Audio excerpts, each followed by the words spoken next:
Lent நாட்களின் 5ஆம் வாரத்தில் வெள்ளிக்கிழமை அன்று தேவன் நமக்கு தியானிக்கும்படியாக கொடுத்த அருமையான வசனங்கள் பரிசுத்த யோவான் எழுதின சுவிசேஷம் 10ஆம் அதிகாரம் 31ஆம் வசனத்திலிருந்து 42ஆம் வசனம். அதில் விசேஷமாக 32ஆம் வசனத்தில் இயேசு அவர்களை நோக்கி, நான் என் பிதாவினாலே அநேக கிரியைகளை உங்களுக்கு காண்பித்தேன், அவைகளில் எந்த கிரியை நிமித்தம் என்மேல் கல் எறிகிறீர்கள் என்றார்.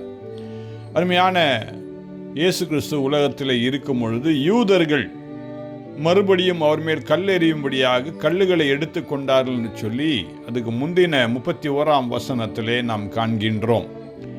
இன்றைக்கும் ஆண்டவருடைய கிரியைகளை நாம் செய்யும் பொழுது, ஆண்டவர் நமக்கு சொல்லும் காரியங்களை நாம் செய்யும் பொழுது, அநேகர் ஒருவேளை கற்களை நம்மேல் எரியக்கூடிய நிலையிலே நாம் காணப்படுவோம். விசேஷமாக யூதர்கள் என்று சொல்லும் பொழுது, இந்த யூதர்கள் ஆண்டவரை குறித்து அறிந்தவர்கள், ஆண்டவரை குறித்து அநேகமாக அவர்கள் கற்பிக்கப்பட்டவர்கள், ஆண்டவரை குறித்து ஆராய்ச்சி செய்தவர்கள், ஆண்டவரை குறித்து அநேக காரியங்களை அறிந்தவர்கள் மட்டுமல்ல, இதற்காக விசேஷமாக படித்தவர்கள்.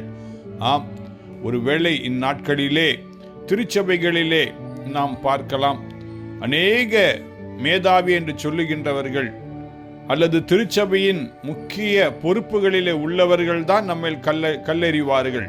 ஆனால் இதற்கெல்லாம் நாம் அஞ்சாதபடிக்கு ஆண்டவர் செய்த காரியத்தை நாம் செய்ய வேண்டும். அதுதான் முக்கியமான காரியம்.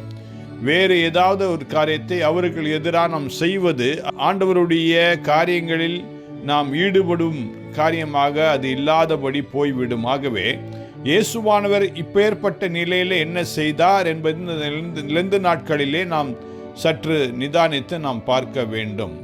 ஆகவே நாம் பார்க்கின்றோம், இயேசுவானவர் செய்த காரியம் என்னவென்றால் 39ஆம் வசனத்திலே, அவரோ அவர்கள் கைக்கு தப்பி யோர்தானுக்கு அக்கறையிலே முன்னே யோவான் ஞானஸ்நானம் கொடுத்திருந்த இடத்துக்கு திரும்பி போய் என்று சொல்லி அங்கே பார்க்கின்றார். அந்த இடத்தை விட்டு அவர் கடந்து போய்விட்டார்.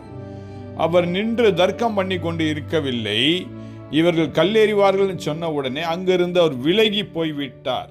இதை தான் இந்த லெந்து நாட்களில் தேவன் நமக்கு கற்றுத்தரும் பாடமாக இருக்கின்றதாகவே கர்த்தர் இந்த லெந்து நாட்களிலே மற்றவர்களை நாம் மன்னித்து அவர்களை விட்டு நாம் தூர செல்லும் ஒரு அருமையான பிள்ளைகளாய் வாழ தேவன் தாமே கிருபை பாராட்டுவாராக.